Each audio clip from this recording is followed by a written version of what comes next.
The mansion gleamed in the sun like a modern palace. Mirrored glass, imposing columns, millimetrically sculpted gardens. Inside, the silence was always interrupted by the contagious sound of a boy's laughter. He was the center of that golden universe. The only son of a millionaire couple, he grew up surrounded by affection, comfort, and promises of a bright future. He lacked nothing. He was the kind of child who charmed everyone. Intelligent, educated, curious. Parents proud, filled social networks with photos of exotic trips, themed birthdays, extravagant gifts. Love was visible. It was palpable. It was almost enviable. In that house, everything worked like a Swiss watch. Meals prepared by chefs, classes with private tutors, weekends at exclusive resorts. They lived a soap opera script, with luxury cars, charity dinners, and a network of equally wealthy friends. The boy was the most precious piece in the collection. He was the joy of his parents. Everything they built, every penny accumulated, seemed to have only one purpose: to ensure that this little being had the best of life. He was the heir, the future, the reason to continue expanding business, accumulating achievements, seeking recognition. Life was perfect, until suddenly it stopped being. It was supposed to be just another weekend trip. Something quick, discreet, just father, mother, and son, heading to the country house. The road was quiet, the day clear, the weather light. But within seconds, time closed. A car appeared out of nowhere at high speed, crossing the track at the exact right moment. The impact was brutal. The hardware folded like paper. The screams were caught in the air. By the time the sirens came, it was too late. The boy, the same one who lit up everything around, couldn't resist. The couple's world, once made of luxury and certainties, collapsed with the metallic sound of that accident. Everything has lost its meaning. The mansion became too big. The trips boring. The silence now cutting. The boy's presence was in every corner. In the photos, in the toys stored, in the dreams that would never be the same again. They did not cry in public. They kept looking. But inside they were shattered. The pain was mute, cold, constant. They spent months in denial. They tried to fill the void with more work, more events, more donations. But nothing filled the hole that opened. They felt guilty. They felt empty. Life, even with so much money, seemed to have no purpose anymore. Until on a silent night, a shy conversation arose. An idea that once seemed unthinkable. Adopt, not to replace. Because no one would replace the lost son, but to try to sew what was left. To heal, even if it was just a little. It was a delicate decision. They involved lawyers, psychologists, social workers. They wanted to do everything right. But above all, they wanted to feel it again. To take care again. To love again. Even if in a different way. Look at another child and see a new chance. A new beginning. Maybe, just maybe, they would find peace. They did not know at the time that this choice would take them down an unpredictable path. A decision that seemed to be about love, and a new beginning would end up testing the very limits of what is right, of what is fair. And it would put at stake not only the feelings, but also the life of someone very special. This adoption, made in the midst of grief, would not only change the fate of two children, it would also challenge everything the couple thought they knew about love, forgiveness, and sacrifice. If this story has hooked you this far, don't forget to like the video and subscribe to the channel. On the morning they arrived at the orphanage, there were no cameras or security guards. For the first time in a long time, they were just like an ordinary couple trying to stitch together their own pieces. The place was simple, with bright corridors and children's drawings covering the walls. Voices echoed from distant rooms, laughter mixed with small, muffled cries, sounds that carried stories of abandonment, but also glimmers of hope. The director greeted them with a restrained smile. He knew how to recognize eyes marked by loss, and theirs were full of silence. She led them through the corridors, describing each child with almost maternal care. They told their origins, quirks, what they feared, what they liked, until, as he passed in front of the reading room, he pointed with his chin and whispered, "That one is special." In the corner of the room, sitting on a blue cushion, was the boy. He looked intently at an open book in his lap, so absorbed that he did not even notice the visitors. He had dark hair, a thin face, and large eyes, not because of their size, but because of the way they seemed to absorb everything around them. When he looked up, something broke in the couple, an involuntary tightening in the chest, as if they had found something they didn't know they were looking for. The boy was different, not in the theatrical sense of the word, but there was in him a quiet sweetness, a silent intelligence. When he stood up to greet them, the gesture was spontaneous and kind. He talked to both of them with a naturalness that disarmed. He didn't try to impress.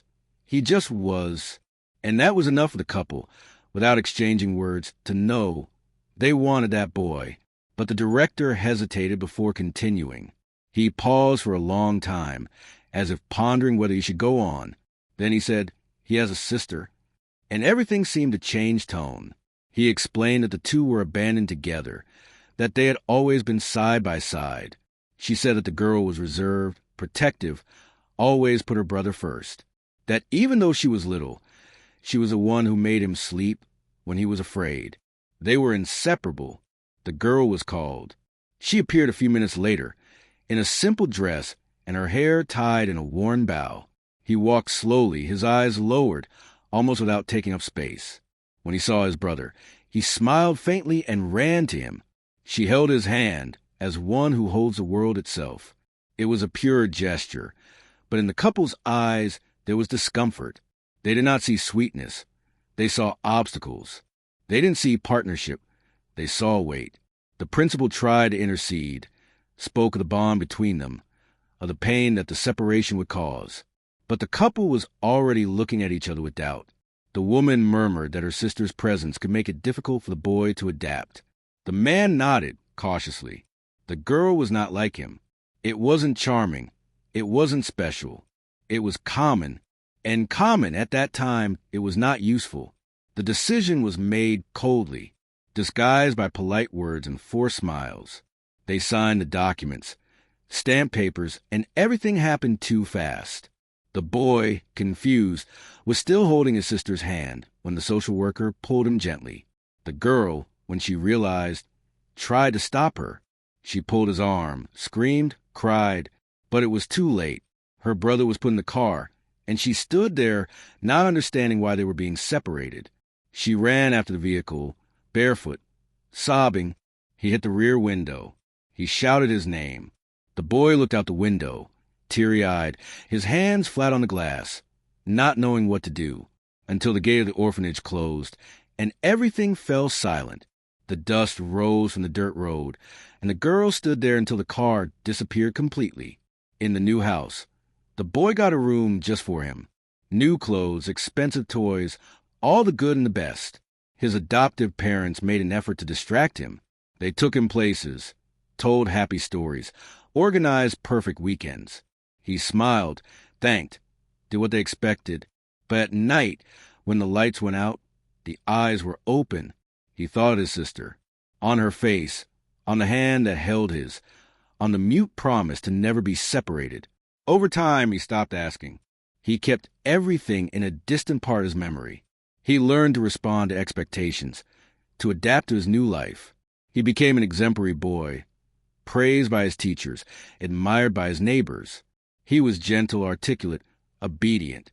But something inside him had been left behind, and he knew it, even without quite understanding what. The girl, on the other hand, remained in the orphanage. The first few days were the hardest. She cried in secret. She didn't talk to anyone. He avoided the other children, refused food. But little by little, he began to react, not with anger or revolt, but with silence. The same silence that had grown inside her now became strength. He spent more time in the library, in solitary corners. He read avidly. He observed everything. He listened to conversations without participating in them. The loss of his brother became wound and armor. It was as if every page he read, every class he paid attention to, was a way to stay close to him. It was a revenge that grew in his chest. It was a promise, an invisible pact. She would not be forgotten. One day, he would know who she had become. One day, he would understand what happened at that closed gate. The orphanage staff began to notice her more. She was well-behaved but distant, intelligent but reserved. He didn't cause problems, but he didn't open up to anyone either. There was a focus that was scary. While other children cried at night, she remained awake, writing words that no one understood in a crumpled notebook, always with the same name written on the first page. His brothers.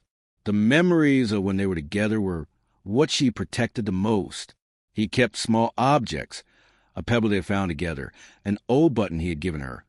Old drawings kept as relics.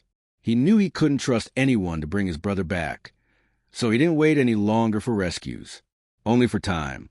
He knew that time moved pieces, that one day, somehow, everything that was separated would be put face to face again. And when that day came, she would be ready. At first, all she did was wait. The wooden bench near the gate will become your place. It didn't matter the sun, the rain, the cold, or the heat. She sat there as if the world could revolve around that silent hope. With each car noise, with each unexpected visit, my heart raced. His eyes were looking for only one face. Only him, the brother. But the gate remained closed and the asphalt indifferent. No familiar shadows crossed the ground. No hand reached back. The days dragged on until the silence began to change shape. It was no longer just nostalgia. It became a question, doubt, confusion. Her voice, which had previously softly called her brother's name, now asked without sound, "Why? Why did he go and she stayed? What was missing from it? What was wrong with his face? With his manner? With his name? Hadn't they grown up together? Sleeping side by side? Shared the same fear of the dark and the same whispered dreams? So why was she left behind? The caregivers tried, in vain, to distract her. The toys didn't make sense. The jokes were empty. When the other children laughed, the sound seemed distant. She was present, but it was as if part of her had been torn away and placed in another world from which one could no longer hear or return. At first, I believed it was a mistake. That maybe the car would come back the next day, that the brother would have cried, begged, and the new parents would regret it. But the days turned into weeks and nothing happened. Then adoptions began. Children came and went. Sunday clothes, improvised suitcases, tight hugs, and promises that everything would be fine. She watched everything from afar, motionless, while time took the others one by one. But she was not chosen. Over the years, the views on her have changed. She was no longer the docile and sensitive girl at the beginning. It was the one that stayed, the one that no one chose. He heard whispered phrases in the corridors, that maybe she was difficult, that she was too close, that she didn't make an effort, that something was missing in her. And every time one of these words landed in her ears, something in her hardened. The pain began to turn into a different kind of fuel. It was not anger nor revolt. It was like a quiet ember which burned slowly without fanfare. If it wasn't enough to be loved, then it would be enough to be strong. He didn't need anyone's approval. She would no longer beg to be seen. If the world rejected her, she would reject the world back. But he would not surrender.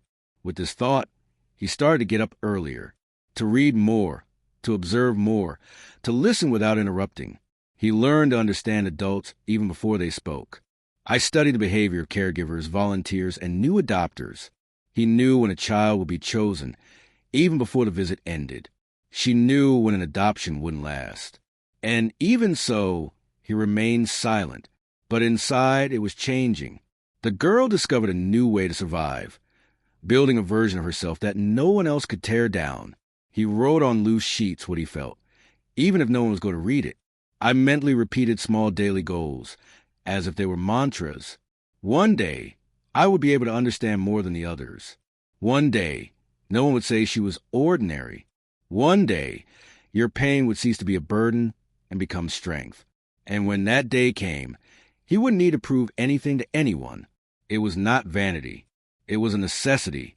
Over time, she learned to live with abandonment without allowing to define her. He missed his brother every day. But now, nostalgia was shaped by memory and no longer by expectation. I knew he wouldn't come back. Not because he didn't want to. Maybe he didn't even remember her anymore. Perhaps they had erased his memory with gifts, affection, and comfort. But she remembered, of every word exchanged, every promise made in silence, every hug shared in the dark. It was what kept her standing. The caregivers no longer treated her with pity. Some even admired her, even without saying it. They knew that there was something unbreakable in it. When other children despaired of refusals or revolted by loneliness, she remained steadfast. I didn't cry anymore. He didn't beg. Watched. And he did, like someone who carries a secret mission. As she grew older, the girl ceased to be invisible. His performance in the internal classes was impeccable. He read fluently. He wrote accurately. He had a quick wit, a remarkable memory. But that was not what impressed me the most. It was the way he dealt with frustrations, the calmness with which he reacted to contempt, to forgetfulness, to injustice, as if, from a very young age, she had already understood that the world does not always reward the good and does not always punish the bad. She just kept going. Over the years, the orphanage ceased to be an emotional prison and became a training camp. It wasn't a happy place, but it wasn't an end either. It was where she would learn everything she needed to stay on her feet outside. There was no more room for illusions. Her childhood had been buried along with the last time she saw her brother's face through the fog glass of that car. Now, what moved her was something different. It was the idea that, even though it was not wanted, it still had value, which, even though it was no one's choice, could become indispensable, that his absence did not make her any less important, that the fault was not his fault. And it was in this dense silence, in this inner world where words were not spoken out loud, that she began to build a life that no one else would take away from her. It didn't matter if anyone saw it. It mattered that she knew. He knew how far he was going, even without leaving the place. And while the years continued her invisible work of molding the soul, she continued to plant what only she herself could reap. It was not a smooth transition. When adolescence came, it came without warning and without kindness. The orphanage no longer housed her. Now it was the world that imposed itself before her with all its coldness. At 17, with few belongings, no support network, and a past full of silences, she had to choose between disappearing or resisting. And resisting was his most intimate choice. Not for pride, but for survival. There was no home to return to, no arms waiting. It was her for her, with the memory of everything she did not have as an impulse to follow. He found shelter in a simple room in the back of an elderly lady who rented cheap spaces to young people alone. I washed dishes in a restaurant in the morning, cleaned the salon after lunch, rushed to school at night. On the way, he ate what he could afford. Sometimes only stale bread and thin coffee.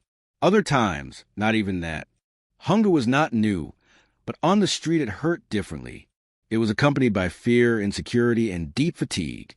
But she didn't complain. He never complained. He knew that every drop of effort was building something invisible but necessary. Among the few friendships he cultivated, one of them would become a watershed. It was a classmate, fragile, who one day fainted in the middle of the classroom. While the others looked scared, she approached, kept calm, improvised a wet towel on her friend's forehead, checked vital signs as she had seen them do in the consultations she had witnessed at the neighborhood station. There, as he took care of her, he felt something new grow inside his chest. A clarity, almost a revelation. That made sense. It was useful. It was strong. For the first time, he not only felt that he resisted the world, but that he could act on it. And she decided she wanted to be a doctor. The reaction was immediate. People who barely knew his name started laughing behind his back. Orphanage girl wanted to be a doctor? It was a joke for many. They said that there was no basis, that I wouldn't even be able to pay the registration, that medicine was a doctor's child's thing, for people who didn't have to choose between lunch and the bus. She listened, but did not absorb. He knew where he was stepping. He knew the structure of inequality more than any of those who underestimated it. He just didn't know, yet, how to cross the abyss between his reality and the goal he had set. The answer came in the form of a public notice. A public university, known for quality of its medical course, had open vacancies for a social inclusion program. He signed up without hesitation. She studied during breaks from work, in the early mornings on silent Sundays when everyone rested except her. The evidence seemed insurmountable, and indeed it was. But she was not looking for ease. He never saw it. On the day of the exam, she went with the simplest clothes, her hair up and a borrowed pencil. He left the room not knowing if he had a chance, but with the certainty that he had given it his all. The approval letter arrived weeks later. She didn't cry. She just sat in silence and allowed the news to pass through her completely. It was real. It was inside. A girl with no known last name, no support, no money. She was inside. He would be a medical student. Reality, however, did not magically transform. The challenges just took on a new form. Living on the scholarship was almost impossible. She slept in an improvised accommodation, where the mattress was on cardboard boxes and the books shared space with folded clothes. I sold sweets at the door of the college. Brigadeiros made at night, packed with affection and hope.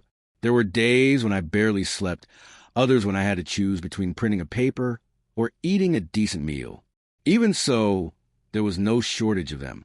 It was not late. He did not give up. In the classroom, he drew attention. He had accurate questions, attentive eyes, meticulous notes.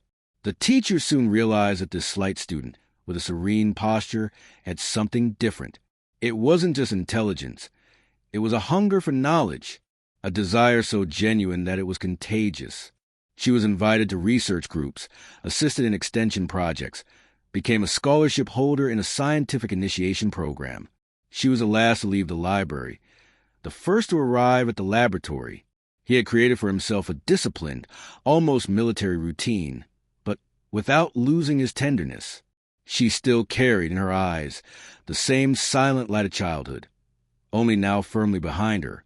During his internship at the university hospital, he experienced his first real shifts. He saw death up close, the despair of families, the blood, the urgency. And he also saw the other side, the healing, the relief, the sure gesture that gave back hope. There, in the controlled chaos of the emergency, she found a new version of herself, firmer, more agile, more whole.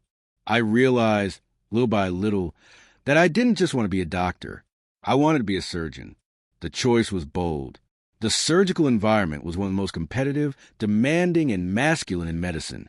But she didn't back down. He faced the long hours on his feet, the suspicious looks, the jokes disguised as advice. I knew I couldn't make a mistake, that for her, the right to error was a luxury that did not exist. So I studied twice as much.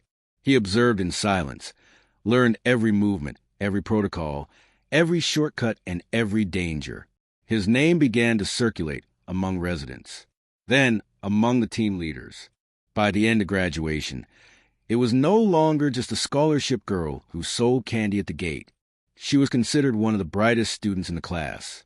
She was nominated with honors for residency in surgery, a rare feat, and once again, it did. Now with a lab coat, with a badge, with authority, but not with arrogance. He kept arriving early, doing what no one wanted, listening more than he spoke. With each procedure, he gained respect. With each shift, he made it clear that he was there to stay. The older ones, still skeptical, soon began to call her to help. They noted his precision, his calmness in the face of pressure, his absurd dedication. There was no room for vanity. There was a clear, non-negotiable mission. Years later, he graduated with honors, with laurels, with recognition. Not only did she graduate, she emerged as one of the most promising surgeons in the country. The invitations began to appear. Hospitals vying for their talent, published articles, invitations to conventions. But none of that went to his head. There was sobriety in her that cannot be bought, a lucidity that came from pain, hunger, loneliness faced in silence. I still slept little. I still worked as if I had nowhere to drop dead, because he knew with all the fibers of his body that the world only respects those who do not accept less, and that she, as much as she had conquered, had not yet finished her journey. There was something that moved her, something older, deeper, that had not yet been resolved. She had never said it out loud, but all that climbing, every double shift, every sleepless night, every test won, was also an attempt at an answer that she didn't know if she would ever receive, but that she needed to be ready, whole, strong to give if life one day gave him the chance. While she cemented her name in operating rooms and conference rooms, in another corner of the city, a young man grew up surrounded by everything she never had. The golden cradle from which he emerged seemed tailor-made for success.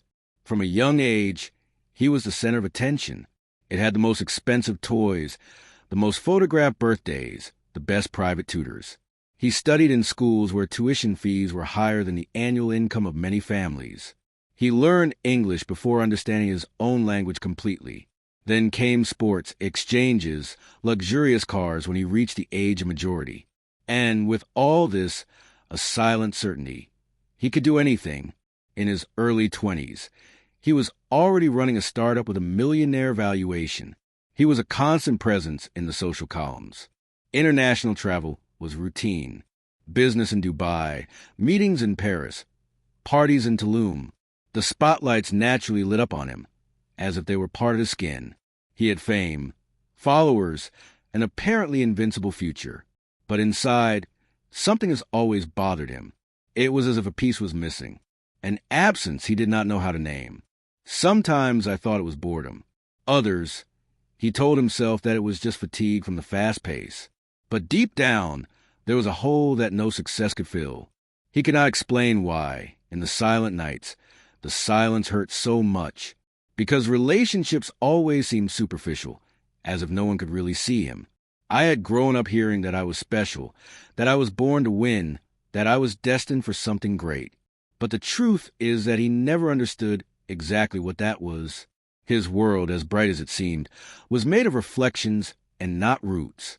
Everything seemed too much, and at the same time, insufficient. The fuse came like lightning in the middle of an ordinary dawn. He was coming back from a corporate event, tired, distracted, perhaps a little altered.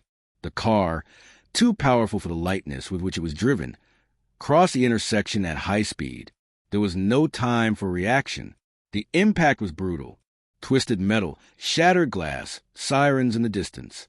The dry sound of collision cut through the silence of the city like a sentence. Within minutes, ambulances arrived.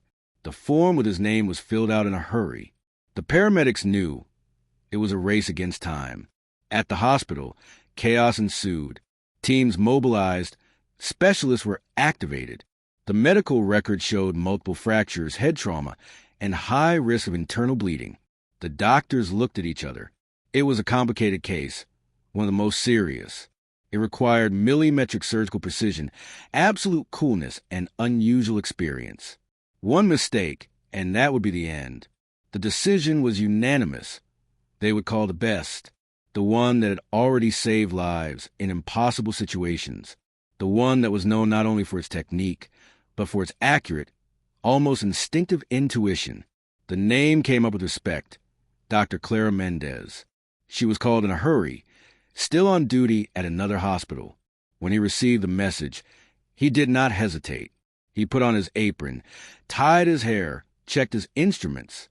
I had done this so many times, and even so, I never saw a surgery as another one. Every body he opened, every breath he tried to save, carried the weight of someone's entire life. But this time, there was something different. From the moment he entered the room, he felt the heavy air, a subtle but present discomfort. He didn't recognize the patient at first glance. His face was covered with bruises, his features distorted by trauma. But there was something, a strange vibe, a shiver that I couldn't explain. He did not question. He asked for the exams, studied the condition, listened to the team. He knew there was no room for hesitation. That surgery was a fine line between life and death. The scalpel in his hands needed to be more than a blade. It needed to be a bridge, and she knew how to build bridges like few others. The silence of the operating room was filled by the sound of the heart monitors, by the rhythmic breathing of the anesthesiologist, by the absolute focus that she always carried. As his fingers glided with precision over the injured body, his mind, for the first time in a long time, wasn't just there. There was a restlessness in my chest, a strange feeling as if time was doubled. Every vein she found, every fractured bone she touched, seemed to echo in a memory that wasn't hers. Or maybe it was as if the body on the stretcher was trying to tell him something. As if, in some inexplicable way, there was an older connection there, buried in time. The surgery advanced. Hours passed. The risks multiplied, but she kept calm. He knew the hidden paths of the human body as one who had walked through them with his eyes closed. Her team trusted her with their eyes closed as well. She, however, continued with slightly furrowed brow, as if seeking more than a diagnosis, as if he were trying to decipher an enigma hidden under the patient's skin, an enigma that perhaps explained the reason for that insistent feeling of familiarity. Outside, a crowd was forming. Businessmen, journalists, curious people. Everyone wanted to know the state of the young prodigy, but she did not allow herself to be contaminated by external pressures. He knew how to separate what was urgent from what was essential. And there, inside that icy room, there was only one mission: to save a life that, without knowing it, was about to intersect with hers in a definitive way. Time did not forgive distractions, and she knew it. With a precise movement, he solved the last complication. He closed the skin as if closing a book of marked pages. He still didn't know the outcome, but he had done his part. As the team began the post-operative stabilization process, she calmly removed her gloves. He went to the observation room, looked through the window, and saw the patient's face more clearly. And then something froze inside her. The outline was subtle but undeniable. The traces, the expression, even asleep, awakened disconnected memories. I didn't know where, I didn't know why, but I knew that it wasn't coincidence. That strange feeling from the beginning made sense now. The name, revealed in the medical record shortly after, only confirmed what his body already suspected. There was a connection between them, an invisible line that time tried to break, but failed. Clara was not easily shaken, but in that instant, something inside her broke into silence.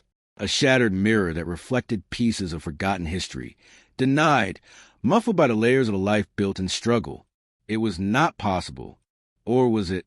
His name vibrated in her head like an ancient echo, a name she never thought she would hear so close.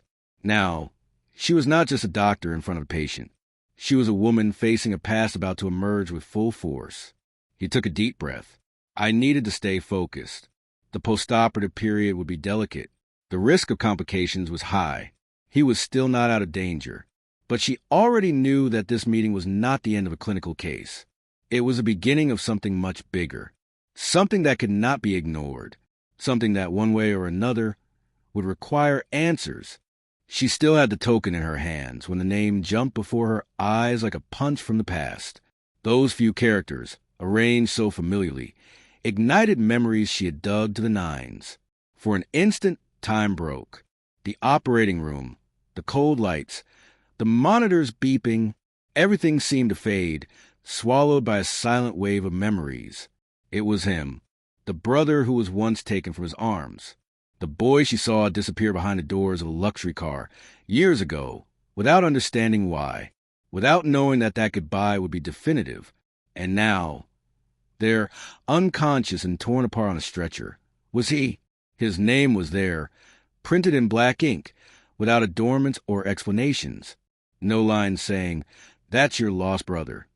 No warning about how fate sometimes stitches reunions in a brutal way. But Clara didn't need confirmation. She knew, felt. It was as if his body spoke to hers in a forgotten language, a type of ancestral memory that did not depend on words.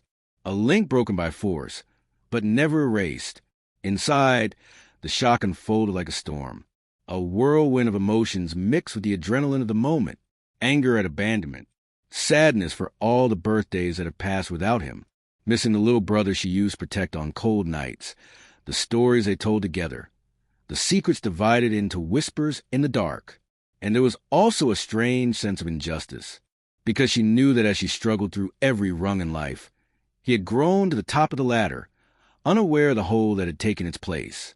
But there was no time to feel anything completely. Not now. She took a deep breath. The air entered like a blade and cut the cry that threatened to rise. There was no room for tears there. She was a doctor. He was professional. And, above all, she was a sister. That was enough.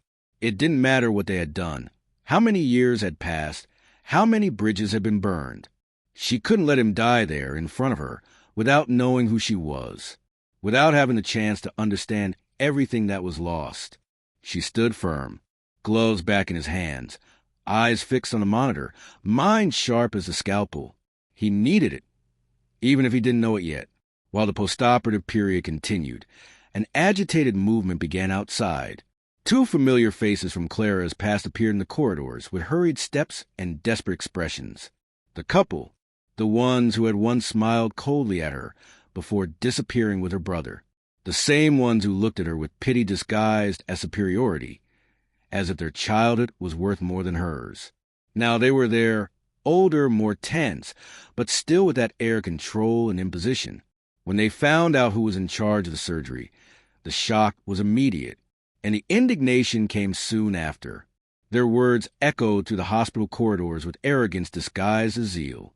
They said she had no right to touch their son, that they would not accept that woman, as if she were any stranger, was commanding the team.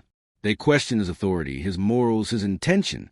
They used every word as if they were swords, try and protect him, or perhaps try to keep the wall lies that they have sustained for so many years standing.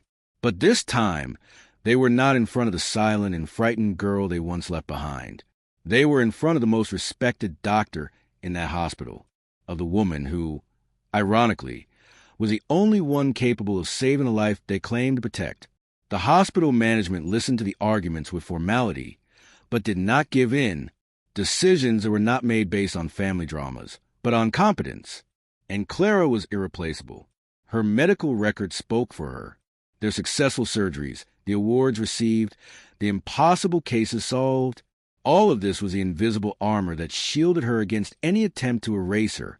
The couple, even reluctantly, had to accept, not because they wanted to, but because there was no alternative.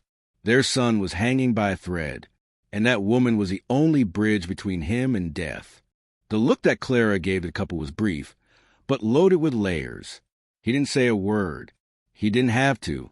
Everything that needed to be said was imprinted in the years of silence, in the absence that hurt, in the nights when he wished to know where his brother was. They walked away in silence, perhaps fearing that the past would finally take its toll on them, perhaps realizing, even for a second, the size of the woman they had tried to erase. The room where he rested was quiet, except for the monitors and respirators that kept life going. Clara watched him from afar, as if contemplating a fog mirror. It was strange to see him like this, so vulnerable. Her face, now clearer of bruises, revealed features she knew well. Her closed eyes seemed to hold secrets she hoped to hear one day. The resemblance to his father was striking, but there was something there that was only theirs. A common trait, a curve in the chin, a mark in the eyebrow. Small details that no DNA needed to prove. She approached slowly, without sound, as if she didn't want to wake up a ghost. He observed his light breathing, his fingers pale, his chest rising and falling in a fragile rhythm. For a moment, he thought about saying something, but what words would fit there? Nothing he said now would change what he experienced. Nothing would bring back the lost years. And maybe he never knew who she was. Maybe he would wake up and look at her like any other doctor. Perhaps he would never remember that girl with whom he shared the crib, but she didn't need that to follow. What mattered was to have saved him. It was to make sure I had a chance to continue, to live, even if he chose never to know about her, even if he rejected everything that came to light. That decision to move on, even with a torn heart, was the greatest act of love he could offer, because love sometimes is not proven with words or presence. It is proven with renunciation, with courage, and she had learned courage from an early age. In the days that followed, Clara followed the recovery from afar, discreet, present, but invisible enough not to arouse suspicion. He observed the exams, monitored the signs, gave precise orders to the team. Each step was calculated. Each attitude was like a silent dance between duty and the desire to get closer. She wanted to reveal herself, but she knew there was a time for everything, and that maybe that wasn't the time yet. The couple, in turn, avoided any contact with her. They passed through the corridors with their faces closed, their eyes averting. as if his presence were an uncomfortable reminder of a buried mistake, of an unresolved guilt. But Clara did not confront them. He knew there were wounds that needed to bleed before they could heal, and she, more than anyone, understood the time of pain. Gradually, his brother began to show signs of improvement. Consciousness returned slowly, like a cloudy dawn. The first words were difficult, drawn out, but they were there. Lucidity was rebuilt like a post-earthquake building, and along with it, questions would come, curiosities, maybe flashes, perhaps memories. Clara watched everything from a distance, hoping that, at some point, his gaze would cross hers with something other than the generic gratitude that patients have for doctors. He waited, perhaps in vain, for a flash of recognition, a minimal gesture that would say, "I know you." But until that moment, nothing. And yet, she stood firm. He knew that the pieces were moving, albeit slowly. That fate, now agreed, would not retreat. She had done her part. He had saved his brother. And with that, he had opened a door that he, at some point, would have to go through. Because certain truths are not hidden forever. They sleep, expect, and then reappear. The awakening was slow, as if the world around was trying to adjust to this new and confusing reality. He woke up in a hospital room, the sound of monitors and machines creating a distant backdrop as his eyes tried to adjust to the light. His head ached and his body was tired. But there was something else, an uncomfortable feeling that he was about to remember something important, something that could no longer be ignored.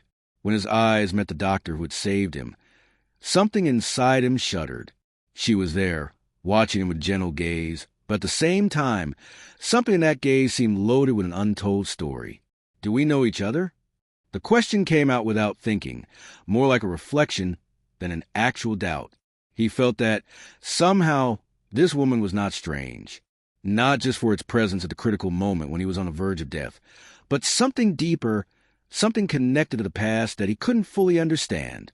She smiled softly, a smile that, for a brief moment, seemed to be one of recognition, but also of secrecy. Maybe the answer was cryptic, but not evasive. It was as if she knew more than she was willing to reveal, and somehow he knew it was just beginning. Something inside him lit up.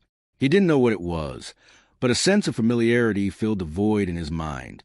It was as if a missing piece of a puzzle was about to be found.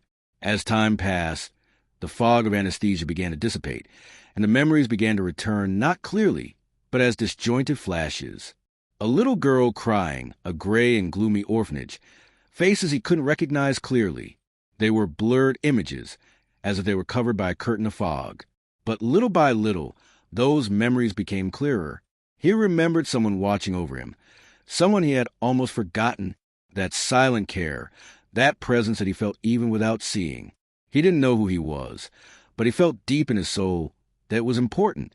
That girl crying, who seemed to be always there, watching him from a distance. And as the memory became more vivid, her face began to emerge from his memories, and he knew who she was.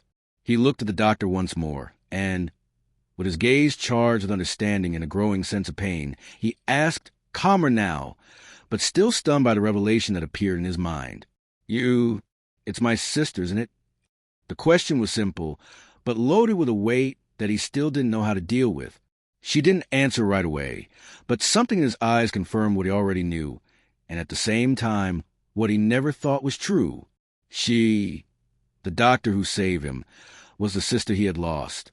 The sister who, for so many years, he believed be distant. The sister he had never known existed.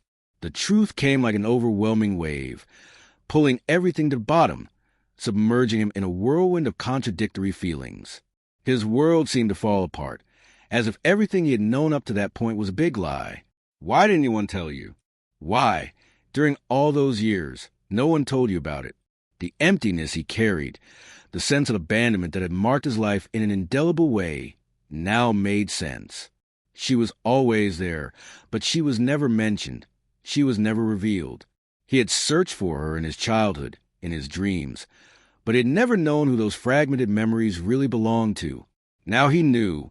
The doctor, the woman who had saved him, was the sister he had lost. He didn't know what to do with that truth.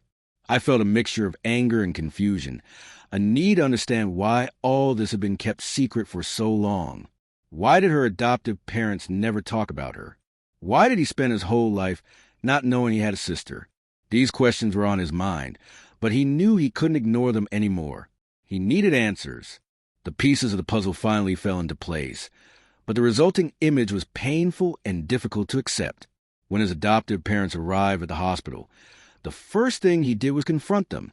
The pain of the truth still consumed him, but he needed to know the reason for so much silence, so much omission. Why didn't anyone tell me? The question was like a silent cry, full of suffering and indignation. He wanted to understand. They knew, of course. They knew everything, and yet they had never revealed the truth to him. What else were they hiding? What else did he not know about his own history? The silence of his adoptive parents was almost deafening. They looked at him a mixture of guilt and fear, as if expecting a storm, but at the same time, they seemed speechless to justify the years of secrecy. There was no plausible explanation for what he felt at that moment, and he knew it, what had happened before. Their history as a family now seemed irrelevant to the truth he had just discovered. The grief wasn't just about the loss of a sister. It was about everything he had never known, everything that was kept away from him. He looked at them, not with anger, but with a deep sense of justice. He knew he needed to step aside, not out of anger, but out of desire for understanding, for clarity. He couldn't move on until he knew the whole truth. Now that he knew who had really been by his side all those years, he couldn't just ignore what fate showed him. He needed time, space, not to hate, but to understand what it really meant to have a sister, someone with whom he never had the chance to build a bond. What to do with this information now? How to deal with a story that was further from a fairy tale than he had ever imagined? He looked at Claire again, now with a sense of respect, of connection, but also with his mind still in turmoil.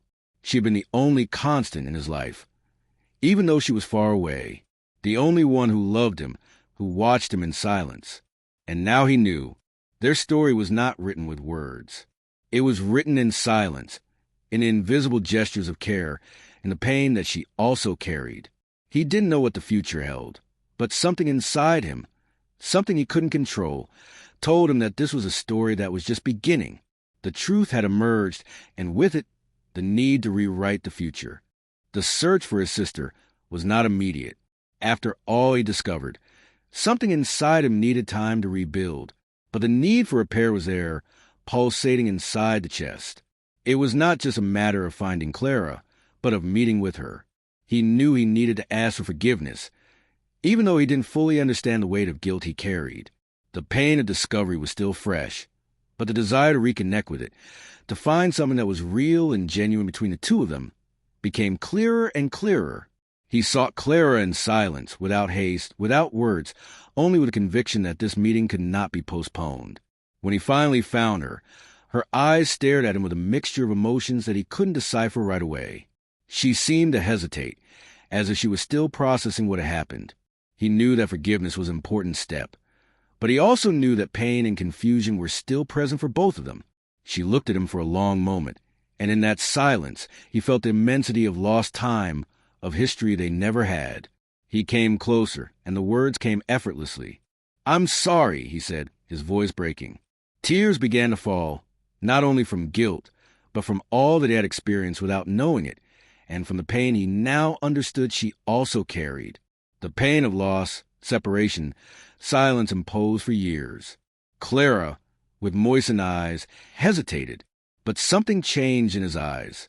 There was not only resentment, but also a need to rebuild what had been broken.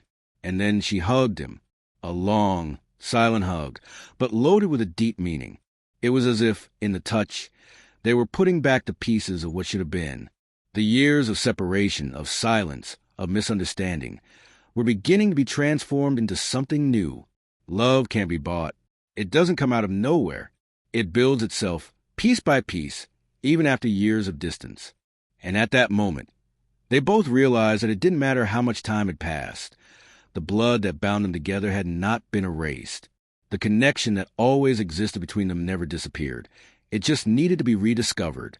Together, they began to reconstruct their history. It was not a simple story. It was not a story of easy happiness or perfect endings. It was a story of forgiveness, growth, learning, and new opportunities. He, with his influence and power, began to dedicate himself to helping young people in orphanages, those who, like him, carried the pain of rejection. But now, he knew there was something bigger than just giving money or superficial help. He wanted to be the bridge to transformation. He wanted to use his voice so that other children could also find what he had lost: a family, a home, a love. Clara, in turn, has become a reference in humanized medicine. Her personal experience had led her to see medicine in a deeper, more human way. She knew that it was not enough to treat the symptoms. It was necessary to treat people as a whole, understand their stories, and respect their pain. She became an advocate for comprehensive care, believing that each patient deserved to be treated with dignity, not just as a clinical case, but as a human being. In time, the two decided to create an institute for rejected children, a place where they would not only be cared for, but also loved, where they could be seen and heard. A space that would not only offer shelter, but opportunities for these children to get back on their feet and have the chance for a different future. The Institute has become a beacon of hope for many, but also a symbol of their own journey of reconciliation and healing. They wanted to show the world that love is not something that can be bought, something that comes with donations or momentary gestures. Love is something that is built with actions, with patience, with forgiveness, and with time. And so, the Institute became a space for learning, growth, and unconditional love. The world, in a way, has begun to see these two as living examples that even the worst pains can turn into light. They had found healing, not just for the physical wounds, but for the emotional ones. Forgiveness and reconnection had led them to a place of peace, but also of action. They used yesterday's pain as fuel to transform the world around them, creating a legacy of love and solidarity. And each day that passed, more children were touched by this light. More lives were rebuilt, not by the absence of pain, but by the ability to face pain and transform it. There was still much to do, and the path would not be easy, but at every step, they knew they were together. What began with a reunion full of pain and uncertainty now turned into a greater mission. They had become living witnesses that, in the end, what really matters is not what life takes away from you, but what you choose to build with what is left. Forgiveness does not erase wounds, but allows you to live in a fuller, more whole, more connected way with the world and with the people around you. Together, Clara and her brother didn't just rewrite their own history. They began to write a new story, a story of transformation, of reconstruction, and, above all, of love. Their story was no longer just about the reunion of two brothers lost in time. She became about all those who were still lost, without direction, without hope, because deep down, Clara and her brother knew that their true mission was to create a space where people would not only find shelter, but also the opportunity to get back on their feet and move forward with dignity, with hope, and above all, with love. And that mission was still just beginning because, as they learned, the real reset never happens all at once. But in every small choice we make, in every act of forgiveness, and in every step toward rebuilding. This story teaches us something powerful. The value of a life is not in appearance, origin, or possessions. It is in the heart, in courage, in goodness. The rejected girl, considered too ordinary, was the one who saved the life of those who had everything. And he did it out of love, without charging, without taking revenge. The world turns. And when it turns, it reveals who we really are. And sometimes, who do you despise today? It could be the one who saves you tomorrow. If you made it this far, it's because this message has really touched you. If you feel that it speaks directly to what you are experiencing, tell me in the comments with something simple like, "This message was for me." And of course, if you like the content and feel that it made a difference in your day, leave that like. It's a simple gesture, but it helps a lot to keep this exchange true and light. Oh, and there's a video here on the side that tells a similar story with an even deeper lesson. Click and stay with me there. Let's go together.